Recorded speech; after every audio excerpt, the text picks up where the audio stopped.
फार वर्षापूर्वी एक सम्राट होता, ज्याला मुलगा झाला. तो मोठा झाल्यावर सम्राटाची इच्छा होती की त्याच्या मुलाने ध्यान शिकावे. म्हणून सम्राटाने आपल्या मुलाला एका गुरुकडे पाठवले. गुरु जरा विचित्र होते. त्यांच्या आश्रमाबाहेर लिहिले होते की येथे तलवारबाजी शिकवली जाते. माझ्या वडिलांनी मला इथे ध्यान शिकायला पाठवले आहे. ते पाहून मुलाला आश्चर्य वाटते आणि ते आणखी काही लिहिलेलं आहे का मी मुलगा बघतो आणि मुलगा शांतपणे आत जातो. गुरु मुलाला सांगतात की तो आत्ता आश्रमात राहा, योग्य वेळ आल्यावर मी तुला शिकवीनच. महिना लोटला आणि एके दिवशी गुरु आले. त्यांनी त्या मुलावर मागून हल्ला केला. त्यामुळे तो मुलगा वेदनेने ओरडू लागला आणि गुरूंना म्हणाला की मला तुम्ही वेडे वाटता. मला इथे शिक्षणासाठी पाठवले आहे आणि तुम्ही मला काहीही न शिकवता माझ्यावर हल्ला करत आहात. त्यावर गुरु म्हणाले की आजपासून तुझे शिक्षण सुरू होत आहे आणि तुला आत्तापासूनच काळजी घ्यावी लागेल. मी तुझ्यावर कधीही हल्ला करू शकतो. जसे जसे दिवस जात होते तसे तसे गुरु दिवसातून अनेक वेळा त्याच्यावर हल्ला करत असत. शिष्य काही प्रहारातून वाचत असे आणि इतरांपासून वाचू शकत नव्हता. परंतु 3 महिन्यात शिष्य इतका सावध झाला की त्याला गुरुच्या आगमनाचा आवाज ऐकवत होता. आता गुरु त्याच्यावर एकही हल्ला करू शकणार नाही.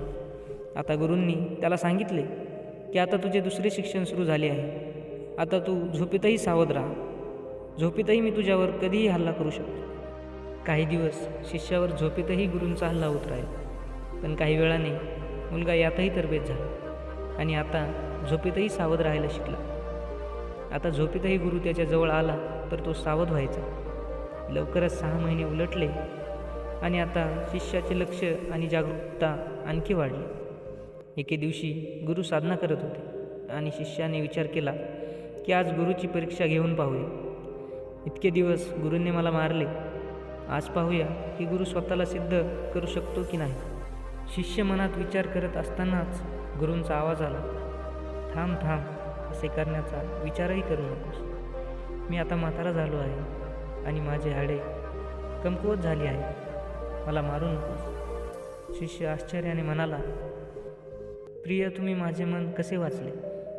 गुरु म्हणाले, बेटा, आता माझे मन इतके शांत झाले आहे आणि माझे ध्यान इतके सावध झाले आहे की मी आता इतरांचे विचार आणि इतरांच्या भावना वाचू शकतो.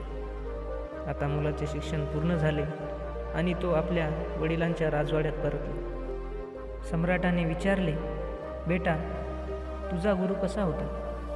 मुलगा म्हणतो की गुरूंनी मला तलवार चालवायला शिकवले नाही, पण आता मी इतका सावध झालो आहे की माझ्यावर कोणी हल्ला करू शकणार नाही.